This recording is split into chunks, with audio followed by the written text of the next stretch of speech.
Bonjour et bienvenue à cette diffusion en direct de notre capsule de l'Assemblée du Plein Évangile. C'est un plaisir encore de vous accueillir à cette capsule-là du mercredi soir. Et la semaine passée, j'avais commencé un thème qui est comment demeurer dans la plénitude. Comment demeurer plein de Dieu. On va le dire d'une manière la plus simple possible. Comment demeurer plein de Dieu? Comment est-ce qu'on peut ressentir sur une base constante sa présence et non que ce soit comme quelque chose qui vienne une fois toutes les quelques années, on a une visitation puissante de Dieu et après ça s'estompe. On avait vu la semaine passée dans Romains, premier chapitre. J'aimerais juste vous relire le passage parce qu'on va surfer là-dessus encore aujourd'hui pour aller plus loin. La semaine passée, on a lu dans Romains chapitre 1, verset 18, ça mentionnait la colère de Dieu se révèle du ciel contre toute impiété et toute injustice des hommes. Toute injustice des hommes, on va accorder ça comme il faut. Qui, par leur injustice, tiennent la vérité prisonnière. Car ce qu'on peut connaître de Dieu est évident pour eux puisque Dieu le leur a fait connaître. En effet, les perfections invisibles de Dieu, sa puissance éternelle et sa divinité, se voient depuis la création du monde. Elles se comprennent par ce qu'il a fait.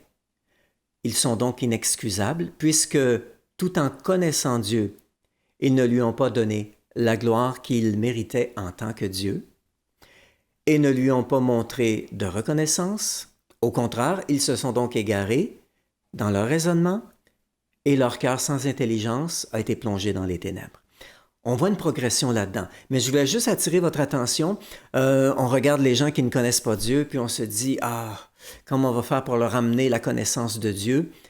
Ce qui amène les gens à ne pas ressentir la présence de Dieu ou à arriver à un point où on se dit, Dieu n'existe pas. Ce n'est pas que Dieu ne n'est pas manifesté à eux, parce que ça mentionne clairement, les perfections invisibles de Dieu se voient depuis la création. Ils sont inexcusables. Et à quelque part, c'est ce processus-là, et on a vu les 4 étapes la semaine passée rapidement, de ne pas donner la gloire que Dieu méritait, de ne pas lui montrer la reconnaissance, de se perdre dans nos raisonnements où notre intelligence, notre imagination est utilisée, je dirais, de la mauvaise manière, et notre compréhension ou notre cœur devient endurci, obscurci, ça serait le meilleur mot, obscurci.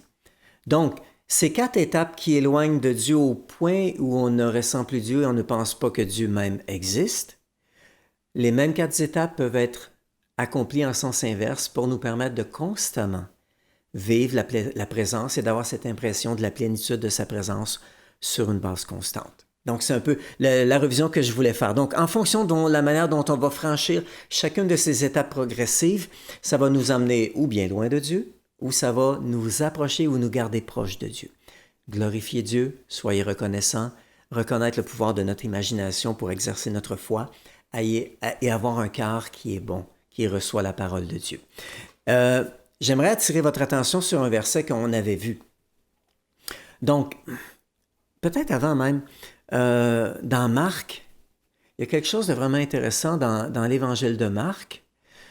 Jésus a parlé de la parabole du semeur, juste pour illustrer ce qu'on est en train de dire. Dieu nous touche, la vie, les situations ou même l'ennemi vient voler la valeur qu'on attribue à la présence de Dieu par la valeur qu'on va attribuer à autre chose. Dans Marc chapitre 4, verset 15, lorsque Jésus explique la parabole du semeur, il dit « Certains sont au bord du chemin où la parole est semée. Dès qu'ils l'ont entendu, Satan arrive aussitôt et enlève la parole qui a été semée en eux. » L'ennemi vient pour dérober, l'ennemi vient pour voler, puis pour nous empêcher de continuer de glorifier Dieu. On a vu que la première des 4 étapes, j'essaie de ne pas toucher au comptoir, c'était de glorifier Dieu, de lui donner gloire. C'est quoi glorifier Dieu? C'est une bonne chose qu'on a besoin de comprendre. Qu'est-ce que veut dire glorifier Dieu? On va le résumer très simple. C'est d'estimer puis d'accorder de la valeur. Honorer, on peut utiliser plusieurs synonymes, mais le mot estimer est le mot qui va nous aider à mieux comprendre ce que j'essaie d'expliquer aujourd'hui. De donner de la valeur, d'estimer, d'évaluer et d'accorder une valeur parce que on donne de la valeur à tout. Ça, c'est vraiment important. Dans notre vie, On donne de la valeur à tout et selon la valeur qu'on a accordée à un sujet, à une chose, à un bien, à une personne, ça va influencer nos décisions, nos choix de vie qu'on va prendre. Donc, nos décisions sont toujours influencées par la valeur qu'on accorde à une chose. Donc, si Dieu accorde ou accomplit dans ma vie une chose de valeur, il me visite, il me révèle à quel point il m'aime, il vient me fortifier, il vient me restaurer, il me guérit peut-être d'une blessure. J'accorde une valeur à ce que Dieu vient de faire. C'est certain que les situations de la vie ou même l'ennemi vont tout faire pour essayer de voler la valeur que j'accorde à cette intervention de Dieu, à la présence de Dieu, et la détourner. Il va essayer de voler cette valeur-là. Un exemple. L'apôtre Paul, lorsqu'il a écrit aux Thessaloniciens, il a mentionné un point vraiment intéressant. Quand on parle de valeur, puis comment ça influence l'intérêt qu'on accorde à une chose. Dans 1 Thessaloniciens, chapitre 2, verset 13, l'apôtre Paul dit « Nous remercions sans cesse Dieu pour une autre raison encore. » Il y a une raison pour laquelle on remercie Dieu pour vous, c'est que quand nous vous avons annoncé la parole de Dieu, vous l'avez écoutée et accueillie, non comme une simple parole humaine, mais comme la parole de Dieu, celle qu'elle est réellement. Ainsi, elle agit en vous, les croyants. Donc, l'apôtre Paul apporte une notion vraiment importante. Il dit, je me réjouis d'une chose. Lorsqu'on vous a apporté la parole, vous n'avez pas dit, ah, c'est juste Paul, l'ancien pharisien. Non, vous avez accordé la valeur à cette parole-là comme venant de Dieu. Et cette parole-là agit en vous à cause de la valeur que vous lui accordez. Vous lui accordez une valeur, c'est pour ça qu'elle agit. Donc, si tu dis, c'est Dieu qui m'a parlé, tu vas attribuer une valeur différente aux paroles que si tu dis, ah, c'est juste Gaétan qui est en train de nous partager quelque chose. C'est pas la même chose. Oh, si tu me respectes et que j'ai vraiment toute ta confiance, tu me fais confiance, tu vas accorder une certaine valeur. Mais si une parole vient de la part de Dieu, la valeur va être différente. Et on voit ici, au niveau des Thessaloniciens, 1 Thessaloniciens 2, c'est exactement ce que Paul se réjouit. Je me réjouis vraiment parce que vous avez accordé la bonne valeur à la parole qui vous a été annoncée, puis à cause de ça, elle produit du fruit, elle produit quelque chose en vous. Donc, c'est toujours notre choix. On a toujours le choix. C'est ça que ça veut dire en réalité. Dans le fait qu'on continue de vivre la présence de Dieu ou non, à quelque part, ça dépend de notre choix aussi. On a plus de valeur dans cet aspect-là, où on a plus de responsabilité, comme j'avais dit la dernière fois, qu'on le pense. Donc, si Dieu me révèle, écoute, t'es mon fils, t'es ma fille bien-aimée, je t'aime vraiment. T'accordes une valeur à ça, ça te fait du bien. T'arrives au travail, on te traite de nul, on te traite d'incompétent, d'incompétente ou quoi que ce soit. T'as un choix à faire. T'as le choix à ce que la valeur que quelqu'un te dit, tu lui accordes la valeur à ça, au lieu d'accorder de la valeur à ce que la parole de Dieu a déclaré dans ta vie, ce que Dieu a déclaré personnellement lui-même dans ta vie. Donc, il y aura toujours une compétition à la valeur qu'on donne à ce que Dieu dit. La valeur des paroles que Dieu nous dit dans notre vie, ce sera toujours en compétition. Il y aura toujours quelqu'un, quelque chose, l'ennemi, cette vie qui va venir en compétition pour essayer de remplacer la valeur qu'on accorde à Dieu par la valeur qu'on va accorder à quelque chose d'autre. Donc, si on accorde plus de valeur à ce que Dieu dit par rapport à ce que les autres disent, ce qui va se passer, c'est que si on accorde plus de valeur à ce que Dieu dit, qu'importe les situations que l'on vit, ça ne va pas nous atteindre de la même manière. Si on accorde de la valeur à ce que les gens nous disent, on va se laisser facilement décourager. Je me souviens d'une petite expérience que j'ai vécue lorsque j'ai donné ma vie au Seigneur dans les 2 premiers mois. En 1979, on avait un invité à l'église, un pasteur âgé qui est décédé depuis des années, mais un homme de Dieu. Et je me souviens, j'avais emmené quelqu'un au Seigneur juste pas longtemps auparavant. Et on était en avant, il y avait un appel pour la prière. Et je me souviens que ce vieux pasteur a pointé cette personne-là qui était juste à côté de moi pour dire « Jeune homme, tu as un choix à faire. Tu choisis entre Dieu et ta famille, mais fais le bon choix. Et c'est spécial parce que cet homme de Dieu ne connaissait pas du tout la situation de ce jeune frère-là qui, effectivement, recevait énormément de pression de sa mère et de sa famille pour ne pas suivre le Seigneur. Au point où même, cette famille m'en a voulu pendant des années d'avoir présenté l'Évangile à ce jeune homme-là et que lui me suivait à l'Église. Et j'ai été réconcilié, je dirais, avec les parents de ce jeune homme-là il y a seulement quelques années, plus de 30 ans plus tard. On a tous un choix à faire. Donc, notre choix, la valeur qu'on accorde ou bien à la parole que Dieu dit, aux révélations qu'on reçoit de Dieu, ou même la parole de Dieu qu'on lit, par rapport à la valeur qu'on va accorder aux autres, aura un impact sur notre vie. Ça va avoir un impact. En réalité, lorsqu'on ne ressent plus la présence de Dieu, lorsqu'on ne ressent plus la révélation, la bénédiction que Dieu a manifestée, ce n'est pas que Dieu a cessé de répandre sa présence, c'est que nous, on a cessé de recevoir parce que la valeur qu'on accorde à ces choses-là, doucement a glissé par de la valeur qu'on a accordée à des choses de moindre importance. C'est notre choix, comme je disais tout à l'heure. Maintenant, ce choix-là, d'aimer Dieu, de décider de suivre Dieu ou d'accorder la valeur à ce que Dieu dit, Jésus l'a expliqué d'une autre manière qui est vraiment importante. Je vais vous lire 2 passages qui, quelquefois, ont été mal interprétés. La différence entre l'amour et la haine. Je vous lis, vous allez comprendre. Dans Luc 14, 26, je vous lis dans Nouvelle Français courant, ça va nous aider. Luc 14, 26. Celui qui vient à moi doit me faire passer avant son père, sa mère, sa femme, ses enfants, ses frères, ses sœurs, et même sa propre personne. Sinon, il ne peut être mon disciple, ou il ne peut être appelé mon disciple. Ça, c'était dans Luc 14, 26, Matthieu 10, verset 37. Celui qui aime son père ou sa mère plus que moi n'est pas digne de moi. Celui qui aime son fils ou sa fille plus que moi n'est pas digne de moi. Ça paraît extrême. Oh, Dieu, tu nous demandes beaucoup. Ce que Jésus avait voulu apporter à travers cet enseignement-là, c'était que la valeur que l'on accorde à Dieu, à son amour, à notre amour pour lui, est d'une telle amplitude que le reste comparé à ça, c'est la même chose de comparer l'amour et la haine. Parce que dans d'autres versions plus anciennes, on lit « si quelqu'un ne hait son père, sa mère, ainsi de suite ». Mais l'idée, elle était claire dans le grec. Et Jésus apporte cette comparaison d'amour et de haine, de dire 2 choses tellement opposées. Notre amour et la valeur qu'on accorde à Dieu, lorsque les gens nous regardent, ils devraient voir la même chose. Ils disent « Wow! Il y a une telle différence. Ton engagement envers Dieu est vraiment important. » Donc, vous vous souvenez d'Hébreux chapitre 12, verset 2, qu'on avait lu la semaine passée? Jésus, en échange de la joie qui lui était réservée, il a souffert la croix en méprisant la honte qui s'y rattachait. On a encore cette notion de valeur.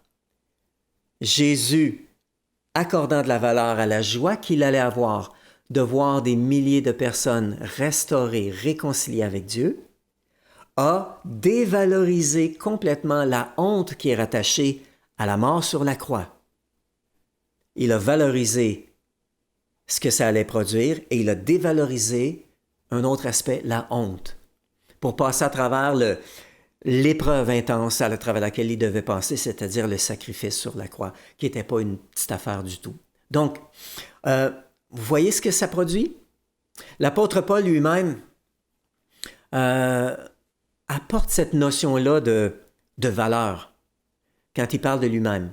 L'apôtre Paul, dans Philippiens chapitre 3, verset 7, il dit, en parlant avant d'être chrétien, il accordait beaucoup de valeur à son instruction. Et les pharisiens, formés au pied de Gamaliel, le meilleur des meilleurs. Et là, il en nomme, j'ai persécuté, j'ai fait ceci, j'ai fait cela. Tout ça, je pourrais m'en vanter, mais aujourd'hui, voici ce qu'il dit, Philippiens 3, 7, mais ces qualités que je regardais comme un gain, beaucoup de valeur, c'est important pour lui. Je les considère maintenant comme une perte à cause de Christ. Et je considère même toute chose comme une perte en comparaison à ces biens suprêmes ou à ce bien suprême, connaître Jésus-Christ, mon Seigneur. Ouh, oui. Donc, l'apôtre Paul fait un peu la même chose. Auparavant, je valorisais des accomplissements humains, mais maintenant, je les dévalorise parce qu'il y a autre chose que je valorise. J'attache une grande valeur au fait de connaître Christ, au fait, et j'ai pas lu le reste du verset, au fait d'être maintenant justifié par la foi en Jésus-Christ et non par mes propres efforts, comme je le faisais auparavant. Donc, il y a cette comparaison de valeurs et on a toujours le choix. Et on accorde toujours une valeur à chaque chose. Et c'est un peu ce que l'apôtre Paul est en train d'illustrer ici dans le passage qu'on vient de lire. Et au point où, tout de suite au début de Philippiens, tantôt on vient de lire Philippiens 3.7, dans le premier chapitre de Philippiens, on voit encore cette autre notion de comparaison de valeur. Philippiens 1.21. Pour moi, vivre, c'est le Christ. Mourir m'est un gain. Mais pourquoi c'est un gain? Parce qu'il va se retrouver dans la présence de Dieu. Maintenant, il dit, mais si vivre ici-bas me permet encore d'accomplir une œuvre utile, alors je ne sais que choisir. Je suis tiraillé entre deux désirs. Il y a deux choses qu'il valorise. Il valorise deux choses là ici. Il ne sait plus tout à fait quoi faire. Et il continue. Donc, verset 23, je suis tiraillé entre deux désirs. J'aimerais quitter cette vie pour être avec le Christ, ce qui serait bien préférable. Mais, verset 24, il est bien plus nécessaire à cause de vous que je continue à vivre. Comme je suis certain de cela, je sais que je resterai et que je demeurerai avec vous tous pour vous aider à progresser et à être joyeux dans la foi. Wow! Donc l'apôtre Paul ici parle encore de la valeur et là il était comme, je suis divisé parce qu'il y a deux choses qui sont importantes pour moi. Vous êtes important pour moi. D'être dans la présence de Dieu, c'est quelque chose. Mais dès que je sais clairement que Dieu désire que je sois avec vous, cette chose-là, je la valorise. Je vais être avec vous, puis je vais vous bénir à travers la révélation que je vais vous apporter de la part de Dieu. Vous savez, dans Philippiens, donc, on voit que la valeur qu'on accorde à une chose va influencer complètement notre vie. Et ici, on parle de la valeur de la présence de Dieu, l'amour de Dieu, ce que Dieu est, sa révélation, sa parole, sa présence, sa guérison, sa restauration, ce salut qu'il nous a accordé, la vie éternelle, sa présence pour l'éternité, la puissance du Saint-Esprit, la relation avec le Saint-Esprit. Tout ça, c'est tellement important que le reste de notre vie doit être remis en perspective. Donc, la plénitude de sa présence et de tout ce que je viens de nommer va toujours dépendre de la valeur qu'on lui accorde. Tantôt, je mentionnais Philippiens. On vient de lire 2 passages dans Philippiens. L'Épître aux Philippiens, on retrouve 17 fois la notion de se réjouir, de la joie, réjouissez-vous. 17 fois, l'apôtre Paul parle de joie et de se réjouir. Et pourtant, cette épître, il l'a écrite en prison. Il était en prison alors qu'il a écrit cette épître. Et on voit dans un autre contexte qu'en prison, à minuit, alors qu'ils avaient été battus, lui et Silas ont décidé de louer le Seigneur. Ça démontre quelle valeur ils attachaient à leur relation avec Dieu. Donc, je termine avec cela. La raison... Il nous reste du temps encore. Oh là là, c'est déjà terminé. Que le temps passe vite. On se rejoint tout à l'heure dans le Zoom pour continuer notre discussion. Donc, la raison pour laquelle on commence à perdre la révélation, la bénédiction, le bénéfice de ce que Dieu nous a dit, de ce qu'il a fait dans notre vie, de ce qu'il a accordé, ce qu'il nous a accordé comme bénédiction, va toujours dépendre de la valeur qu'on va accorder à ça versus les autres choses dans notre vie. Si les autres choses sont plus importantes, elles vont miner notre temps, notre énergie, notre attention pour les choses qui ont vraiment de la valeur. C'est pour ça que ce que le Seigneur a fait dans notre vie va diminuer avec le temps. C'est pas parce que Dieu a changé son attitude envers nous, c'est pas parce qu'il a cessé de donner. C'est que notre attention a été détournée. C'est parce qu'on a laissé autre chose occuper la place qui était la plus importante dans notre vie, qui était destinée à Dieu. Alléluia! Alors Dieu désire qu'on puisse constamment se sentir comblé de sa présence en valorisant réellement notre relation avec lui et sa présence. Que Dieu vous bénisse vraiment abondamment. Suivez-nous, rejoignez-nous sur le Zoom de l'Église. De tout à l'heure jusqu'à environ 9 heures, on aura un petit temps de discussion, d'échange, de partage et de prière pour les différents besoins. Là-dessus, que Dieu vous bénisse abondamment. À bientôt.